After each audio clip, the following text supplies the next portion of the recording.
I'm addicted to scrappy stash busting projects because it uses single skeins and all these leftover bits, and I've always wanted a garter stitch sweater. So I put all those fascinations together into the Garter Marler sweater, and it just came out, so you can download it and knit this top-down seamless sweater. And I'm wearing a really bright multicolor version, and this one's a more toned down version. This still has like 20 colors in it, but there's a little bit more brown and green in this one. This is toned down for me. Do you believe it? No.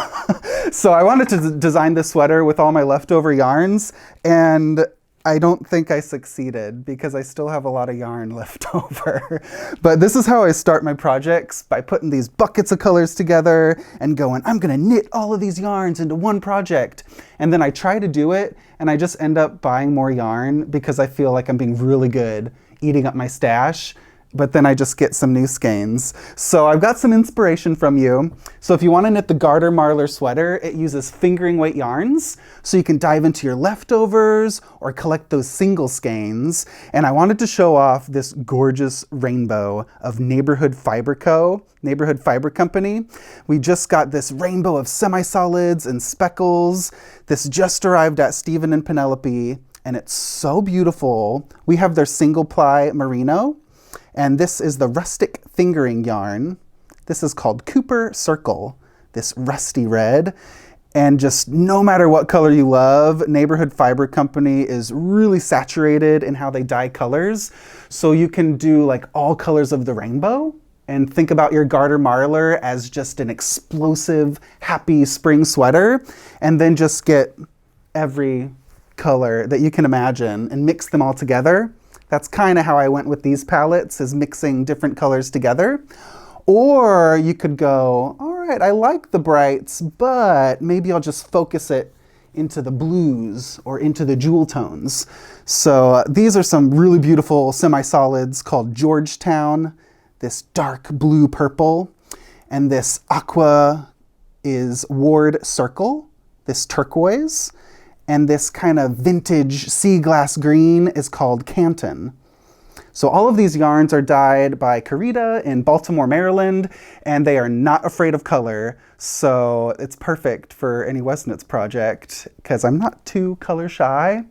But when you're mixing all these colors together, something that always comes in handy is putting a little bit of neutral into your color palette. So you can get all these brights, but maybe mix in some leftover brown tones or gray tones from your stash, and those can really help blend and mix with the other colorful yarn choices that you have. I think this could make a beautiful purple green inspired sweater with some neutrals, some purples, maybe a flash of violet. Now we're talking. Look at that. This is a great start to a Garter Marler sweater. It's just single skeins and leftovers, and all the yardage requirements are listed in the pattern to give you a launching off point, but I always recommend to have more yarn than you think you need. You don't want to be knitting and just using just only the colors you put in a pile. You want to have more options to choose from. So work with the phrase, I'd rather be looking at it than looking for it with your Garter Marler.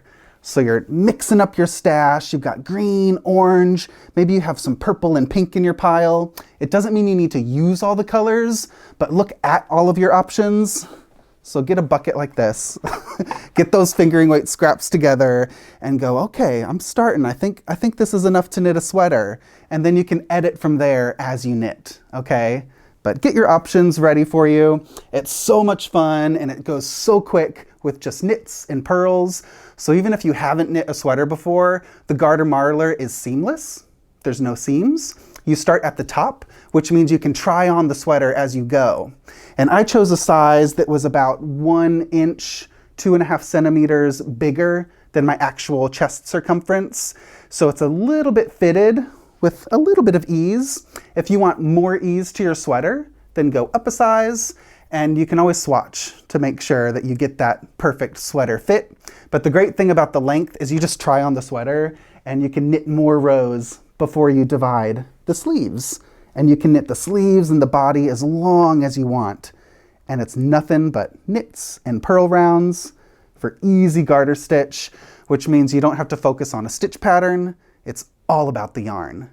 So I just want to highlight a few more colors that I'm obsessed with from Neighborhood Fiber Company. It's all just so yummy and saturated, and there's some more variegated and speckled tones as well. So these kinds of yarns for marling are perfect because they blend so smoothly into the next multicolor. This is called Hampton, and this one is called Swoon.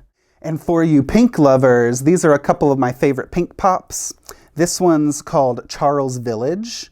It's a really shadowy fuchsia, and Observatory Circle is this pink tinted burgundy maroon winey, just majestic color.